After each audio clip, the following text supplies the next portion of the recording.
of bed this morning with a smile upon my This song, it still gives me butterflies every time I hear it. I smile when I listen to it and talk about it, but I'm curious for you because I know you wrote this over the last year and change, the album, The Bridge.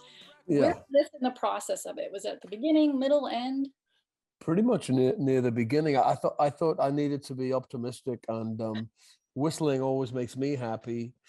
If I hear people whistling, I know they're happy in their job. So I think it was a useful way to begin.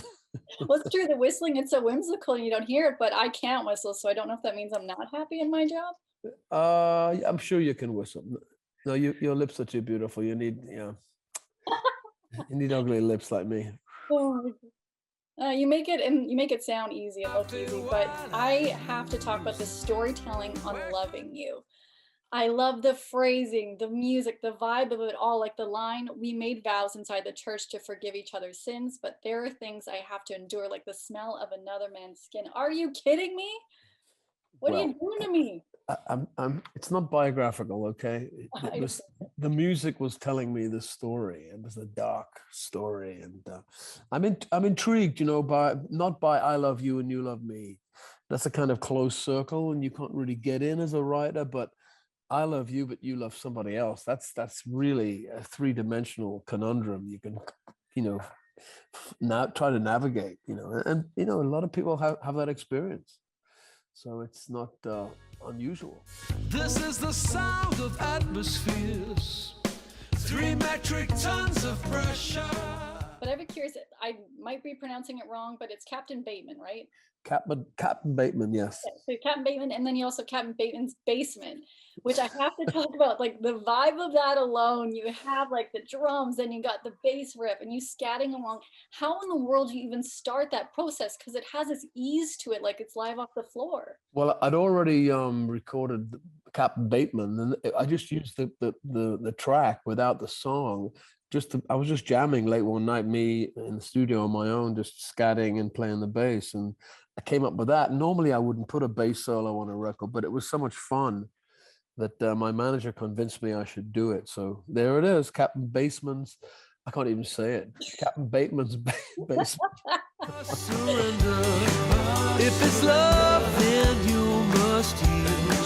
If it's love, the odds are slender. In the pandemic, you were able to travel a little bit, but you weren't having those, scheduled shows every day.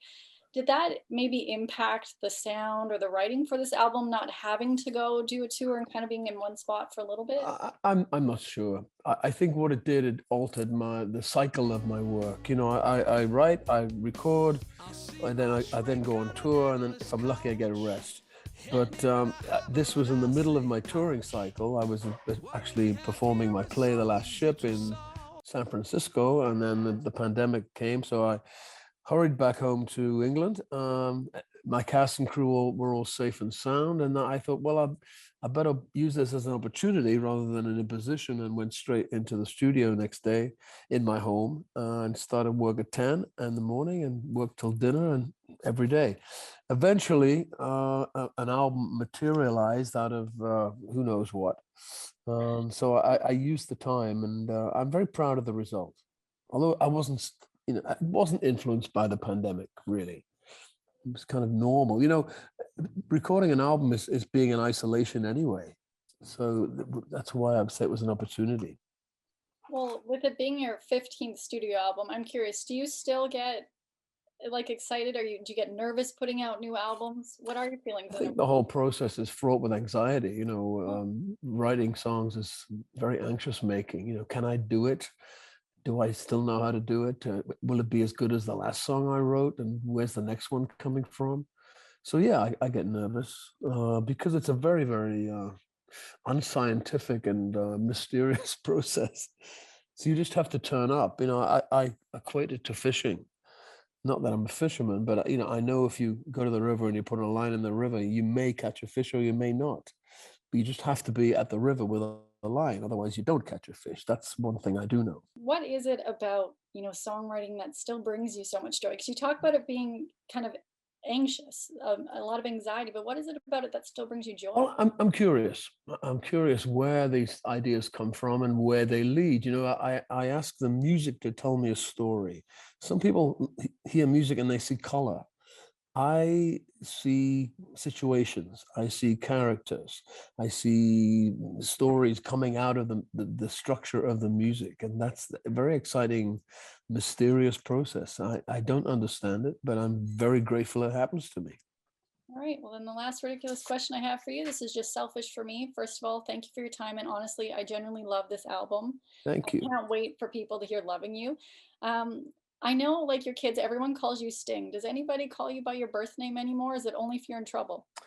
Uh, no one calls me by Gordon, and I wouldn't even respond to it in the street. It's been so long, but I've always had nicknames. So I've had this since I was 18. That's a long time, believe me. As silly as it is, that's my name. Yeah, that's